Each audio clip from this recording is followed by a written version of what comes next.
When she left, she wept. A great deal she said to me. This parting must be endured, Sappho. I go unwillingly. This opening stanza is from the poem I Have Had Not One Word From Her by the ancient Greek poet Sappho.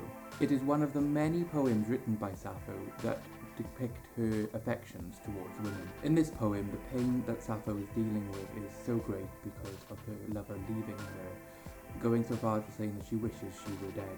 Sappho lived around 630 to 580 BC, and she lived on the Greek island of Lesbos, and it's because of her living there that we now have the term lesbian to refer to gay women. Sappho was born into an aristocratic family, but sadly due to a violent coup, the ruling families were toppled on the island of Lesbos. For many years, Sappho and the other members of the aristocracy were exiled. Sappho ended up on Sicily, and she also talks about her mistreatment during this time in some of her works. In 581, Sappho was able to return home to the Isle of Lesbos after the coup had ended. Many of Sappho's poems talk about love for women, and while it's not categorically known that these poems are meant to be autobiographical, many other aspects of Sappho's life are depicted within her works, so we can take it for granted that they are in fact meant to reflect her personal feelings. It is often suggested that Sappho killed herself by leaping off a cliff due to her love for a ferryman. However, scholars have stated that this legend of Sappho leaping to her death is just a hetero-whitewash to discount her homosexuality.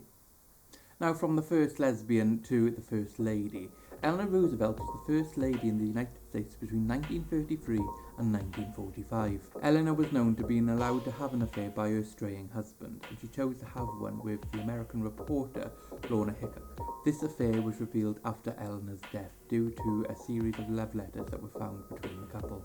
Although many of the letters were destroyed by the Roosevelt family, many do still exist.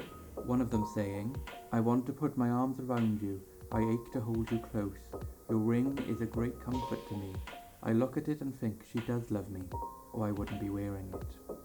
The letters began in 1933 and even went so far as at some points in the relationship, the couple were sending 2 letters a day to each other. An American author called Amy Bloom has written a novel based on these letters, stating, "We have 3,000 letters between them, which are warm and passionate, and exactly the kind of letters you expect from lovers who are still in the first blush of romance to exchange with each other."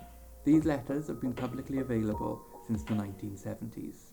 The relationship ended when Eleanor travelled to Geneva to work on the Universal Declaration of Human Rights. While she was there, she took interest in a male doctor called David Gurwitch.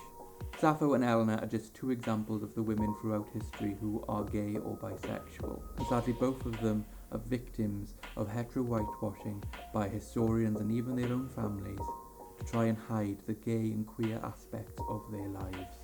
This is something that sadly happens to most queer women throughout history. If you've enjoyed today's video, please consider clicking like and leaving a comment down below. Click here to watch some of our other productions, including Queerism, our documentary series looking at queer activism across the world right now.